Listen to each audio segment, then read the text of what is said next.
question came in looking for advice and information on delamination on a Coachmen Class C. It's a fairly generic question. Now, delamination is when the sidewall material separates, and it's usually caused by some type of moisture coming down the sidewall. Typically, you're going to see a fiberglass outer skin, a Luan backing. On the underside of this, block foam insulation. Some models that we call stick and tin would have a loose fill insulation and wood framing, but the larger units like this will have aluminum framework, and then again a Luan on the inside.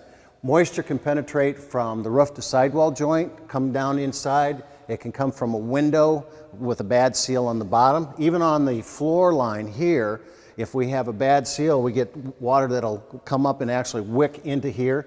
Any place you have something on the sidewall, you really need to make sure that's sealed properly and moisture's not getting in. So what happens is the moisture comes inside here, starts to weaken the adhesive that's used inside, and you would see this start to bubble or have a real loose skin. Now this unit here is kept inside almost all the time, so the sealants are all great on it.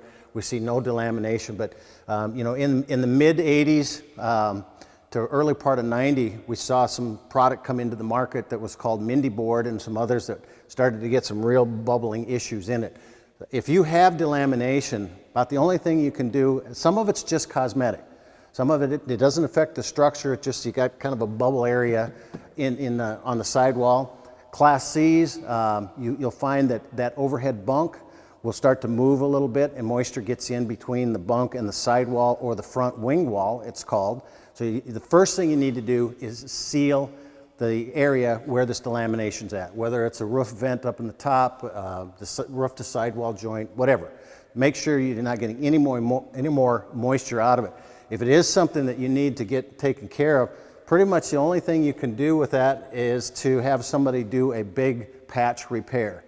Pretty expensive, pretty intensive. Now, I have seen a few cases where the delamination isn't really bad. It hasn't deteriorated the inside insulation, block foam insulation. They've drilled a little hole into the sidewall here, injected some adhesive, then taken a big large board or panel or something and just applied pressure to that and let it sit for a couple days. It has worked in a few cases. I have seen that, but typically the damage is a little more extensive than that. So to prevent the delamination, make sure you seal it. If you have it, you'll need to kind of research and inspect it to see how far it's gone.